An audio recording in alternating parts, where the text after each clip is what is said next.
அஸ்ஸலாமு அலைக்கும் ஃப்ரெண்ட்ஸ், எல்லோரும் எப்படி இருக்கீங்க? அல்ஹம்துலில்லாஹ் நாங்கள் எல்லோரும் நல்லாயிருக்கோம். நீங்களும் நல்லா இருப்பீங்கன்னு நினைக்கிறேன். நான் இன்றைக்கி வீடியோவில் செய்ய போகிற ரெசிபி என்னென்னா, அவல் வச்சு நல்ல ஒரு சூப்பரான, அதே சமயம் ஹெல்த்தான ஒரு ரெசிபி தாங்க, ஸ்வீட் ரெசிபி செய்ய போகிறேன். அவ்வளோ சூப்பரான டேஸ்ட்டில் இருக்குங்க. இப்போ என்ன செய்ய போகிறேன்னா, ஒரு பவுலில் ஒரு அரை கப்பு இருக்கும் தேங்காய் கட் பண்ணி வச்சுருக்கேன். அந்த தேங்காய் ஒரு மிக்ஸி ஜாரில் சேர்த்துடலாம். சேர்த்துட்டு அதோடைய ஃப்ளேவருக்கோசரம் ஒரு 2 ஏலக்காய் சேர்த்துக்கிறேன். நான் ஏலக்காய் இருக்கிறதுனால சேர்த்துக்கிறேங்க. உங்கள்கிட்ட பொடி இருந்தாலும் நீங்கள் ஃபைனலாக சேர்த்துக்கலாம். பாருங்கள், இந்த மாதிரி நல்லா அரைச்சிட்டு வந்துடுங்க.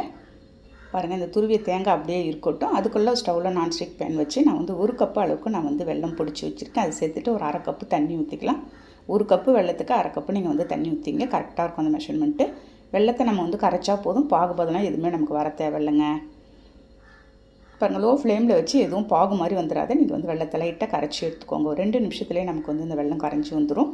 இதுவும் அப்படியே இருக்கட்டும். இப்போ அதுக்குள்ளே ஒரு மிக்சிங் பவுலில் 1 கப்பு ஃபுல்லாக நான் வெள்ளை அவல் எடுத்திருக்கேன். உங்கள்கிட்ட நீங்கள் செக்க பவுல் இருந்தாலும் நீங்கள் எடுத்துக்கலாங்க. அதோடைய 1 கப் அளவுக்கு நான் அரிசி மாவு சேர்த்துக்கிறேன். நான் வீட்டில் இடியாப்பத்துக்கு வச்சுருக்க மாவு தாங்க சேர்த்துருக்கேன். நீங்கள் கடையில் வாங்கி சேர்த்தாலும் சேர்த்துக்கலாம். நம்ம அதோடையே இப்போ துருவி வச்சுருந்து தேங்காய் எடுத்து அதோடு சேர்த்துட்டு ஸ்வீட் கோசரம் நம்ம கொஞ்சமாக உப்பு ஒரு 1/4 ஸ்பூன் அளவுக்கு சேர்த்துருக்கேங்க. சேர்த்துட்டு எல்லாத்தையும் நம்ம கரைச்சி வச்சுருந்து வெள்ளை கரைசல் ஒரு 3/4 வாசி நான் ஊற்றிடுறேன். கொஞ்சம் அப்படியே இருக்கட்டும் ஒரு 1/4 வாசி. அதுக்கப்புறம் நெக்ஸ்ட்டு நம்ம சேர்த்துக்கலாம். கொஞ்சம் சூடாக இருக்கும். நீங்கள் சூடாக இருக்கும்போதே அந்த வெள்ளை கரைசலை சேர்த்துக்கோங்க.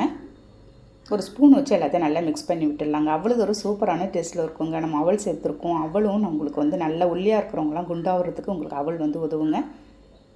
நல்ல தேங்காயெலாம் துருவி நம்ம சேர்த்துருக்கிறதுனால டேஸ்ட் உங்களுக்கு சொல்லவே தேவையில்ல. அவ்வளோ சூப்பரான டேஸ்ட்டில் இருக்கும். ஒரு டைம் எல்லாத்தையும் மிக்ஸ் பண்ணிவிட்டு ஃபைனலாக இருக்கிற வெள்ளை கரைசல் எல்லாத்தையுமே நான் சேர்த்துட்டேன். அவ்வளோதாங்க. எல்லாத்தையும் சேர்த்துட்டு இந்த ஒரு கல் மண் தூசி எதுவுமே கிடையாது. எல்லாத்தையும் அதையும் ஸ்பூன் வச்சு நல்லா மிக்ஸ் பண்ணி விட்டுடலாம். 1 கப்பு வெள்ளத்துக்கு நான் அரை கப்பு நான் தண்ணி ஊற்றினேன். அது கரெக்டாக இருக்குது அந்த மெஷர்மெண்ட்டு. பாருங்கள், உங்களுக்கு மிக்ஸ் பண்ணும்போதே தெரியும்.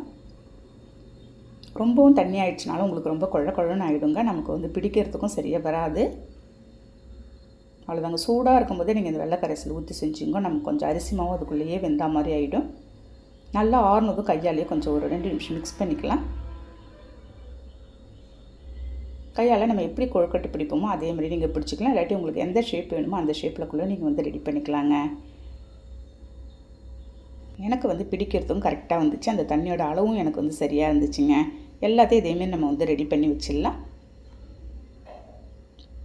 அவ்வளோதான். இந்த மாதிரி ரெடி பண்ணிவிட்டு ஒரு இட்லி பாத்திரத்தை நான் ஸ்டவ்வில் வச்சு கொஞ்சமாக தண்ணி வச்சு நான் ஒரு இட்லி பாத்திரத்தை வச்சுட்டு போகிறேங்க. மேலே ஒரு காட்டன் கிளாத்தை நம்ம போட்டுக்கலாம் இட்லி தட்டு வச்சு.